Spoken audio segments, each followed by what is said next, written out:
Cette semaine, j'aimerais vous raconter encore une fois une très belle histoire que j'aimerais dédier à Avi Assuli, qui nous a quittés il n'y a pas très longtemps, dont j'étais fan lorsque j'étais enfant. C'est un commentateur sportif, un commentateur de foot, marseillais, typiquement marseillais, qui avait beaucoup de chaleur, qui donnait beaucoup d'encouragement, qui donnait beaucoup de sourire, de lumière.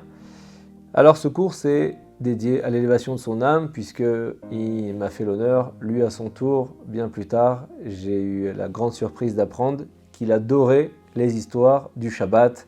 Donc que cette histoire soit pour lui un Ilui Neshama, une élévation de son âme. Nous sommes dans un Gan, un jardin d'enfants situé dans un quartier religieux de Jérusalem, un parmi tant d'autres de la capitale israélienne.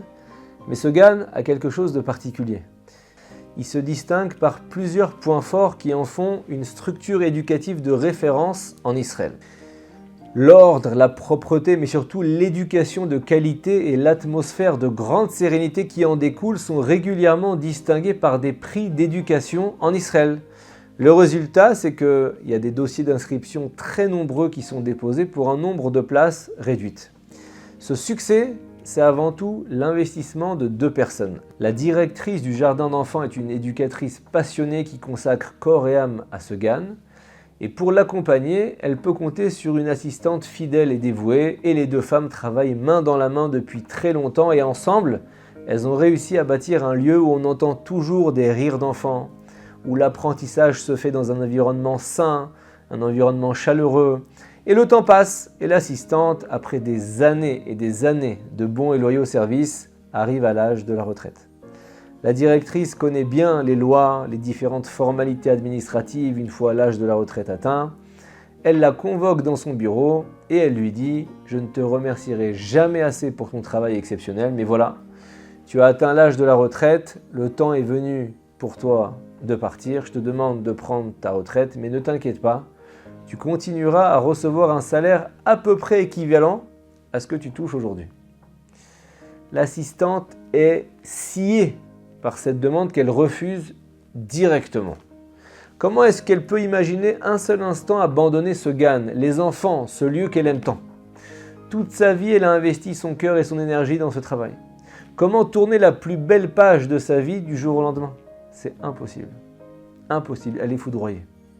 Mais la directrice reste imperturbable et malgré ce refus, elle insiste à plusieurs reprises. Elle essaye de convaincre son assistante avec douceur de prendre sa retraite. Elle est âgée maintenant, mais face à ce refus catégorique, elle se dit qu'elle n'a plus le choix. Et donc elle contacte la municipalité pour procéder officiellement à son départ en retraite. Les parents d'élèves se demandent pourquoi la directrice insiste autant pour faire partir son assistante, cette employée exemplaire, de confiance, appréciée de tous. Elle est aussi responsable du succès du Gan, autant que la directrice. Alors il ne faut pas beaucoup de temps pour que des rumeurs et des critiques arrivent sur la gestion de ce Gan. Il y a beaucoup de parents outrés. On le serait également dans une telle situation. Ils ne comprennent pas pourquoi la directrice a poussé sa fidèle assistante vers la sortie. Et donc, dans la tourmente, certains parents sont pris de panique. Ils se disent que cette retraite forcée cache peut-être de graves dysfonctionnements dans le Gan. Et donc, par précaution, ils décident de désinscrire leurs enfants. Le résultat est dramatique. Ce jardin d'enfants qui était, il y a encore 2 petites semaines, une pépite, le symbole de l'excellence, est en train de s'effondrer sous le poids des rumeurs qui se répandent comme une traînée de foudre. Malheureusement, l'histoire ne s'arrête pas là. Quelques jours plus tard, il y a un drame inimaginable qui survient. L'assistante qui a été mise tout juste à la retraite tombe gravement malade et elle meurt quelques jours plus tard. Le quartier est sous le choc cette fois. Tous les regards se tournent vers la directrice. Elle est accusée d'avoir sa mort sur la conscience. La voilà prise dans une nouvelle tempête, mais cette fois, elle ne tient pas le coup et sous le poids de la culpabilité, elle tombe dans une grande dépression. Le Gan est contraint de fermer temporairement. Une semaine après l'enterrement de l'assistante, a lieu à la synagogue la cérémonie de la clôture des Shiva, la semaine qui suit le deuil, les 7 jours. La synagogue est bondée, l'émotion est à son comble. C'est une femme qui a fait grandir des milliers d'enfants et les parents sont extrêmement reconnaissants. Et quand les espédim, les oraisons funèbres sont terminées, L'officiant de la prière s'apprête à faire Arvit, la prière du soir, mais il y a un homme qui se lève. C'est le fils orphelin de l'assistante maternelle qui est décédée. Il prend la parole d'une voix qui tremble. Il dit « Je vais vous dire quelque chose qui va vous paraître étrange, mais vous devez connaître la vérité, je l'estime. » Tout le monde se regarde. Qu'est-ce que va dire le fils? Est-ce qu'il va enfin dévoiler un dessous? Il dit « Voilà, il se trouve que ma mère était malade du cœur depuis très très longtemps. Très peu de gens le savaient, ma mère ne voulait pas qu'on s'apitoie sur elle. Mais du coup, elle souffrait en silence. Par contre, il y a une personne qui connaissait son état de santé, c'était la directrice. Elle voyait combien c'était difficile pour ma mère de faire son travail, malgré la meilleure volonté du monde. Pour cette raison, elle a fait venir ses propres filles qui, chaque jour après l'école, venaient aider ma mère à nettoyer, à ranger le GAN. Et ma mère continuait à recevoir son salaire même si elle ne pouvait plus travailler comme avant. La directrice a tout fait pour préserver son emploi, coûte que coûte. » Là, le silence devient pesant, les personnes présentes retiennent leur souffle. Le fils poursuit son discours et il dit « Les années ont passé. Les filles de la directrice ont grandi, elles se sont mariées, elles ont fondé leur foyer. Il n'y avait plus personne pour aider ma mère au GAN. La directrice a fait ce qu'elle a pu pour la soutenir aussi longtemps que possible. Mais quand ma mère a atteint l'âge de la retraite, elle n'a pas eu d'autre choix que de lui demander de partir. » Le fils, il pleure la perte de sa mère. Mais il continue son discours et il dit « La nuit dernière, j'ai enfin mérité de voir ce que j'attendais depuis le décès de ma mère.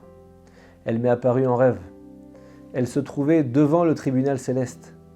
Là-haut, ils lui ont montré tout le bien qu'elle avait reçu de la directrice. Mais il restait un point d'ombre. Ici sur Terre, tout le monde ignore ça. Les gens jugent la directrice avec dureté, ils lui font beaucoup de mal et ça va peser jusqu'à l'âme de ma mère devant le tribunal céleste. » Il s'interrompt un instant et il conclut. Dans mon rêve, ma mère m'a supplié de rétablir la vérité le Hémet. Mes amis, je vous en supplie, demandez pardon à la directrice du GAN. Là, il y a un silence de plomb qui s'installe. La prière de Arvit se déroule dans les sanglots. Et un sentiment de culpabilité envahit toute la synagogue, tous les parents d'élèves. Tout de suite à la fin de l'office, la communauté va rendre visite à la directrice qui était chez elle, à qui on avait fortement déconseillé l'accès à la cérémonie. On l'entoure, on la réconforte, on lui demande pardon, on pleure avec elle la perte de l'assistante. Et depuis, le GAN a difficilement rouvert ses portes. Il y a une nouvelle assistante qui marche sur les traces de la précédente pour le bonheur de tous les enfants et des parents. En fait, souvent, quand on traverse certaines situations dans la vie, notre perception est incomplète. On se laisse influencer par notre entourage, par les médias, par les satanés réseaux sociaux parfois. Et on juge à la va-vite, on se fait des idées préconçues, on écoute les commentaires de un tel et un tel sur un groupe WhatsApp. On croit qu'on sait mieux que les autres, on croit qu'on détient la vérité, mais pourtant combien de fois on a été induit en erreur par des apparences trompeuses, des regards biaisés. La réalité est toujours plus complexe que les apparences. Le temps est vraiment venu qu'on se juge tous favorablement les uns les autres, qu'on recherche la vérité au-delà des apparences, qu'on tende la main aux autres. En apprenant à voir le bien en l'autre, les autres verront le bien en nous. Et le Talmud nous dit même que plus on jugera favorablement les autres, plus Dieu nous jugera ainsi favorablement. Shabbat Shalom.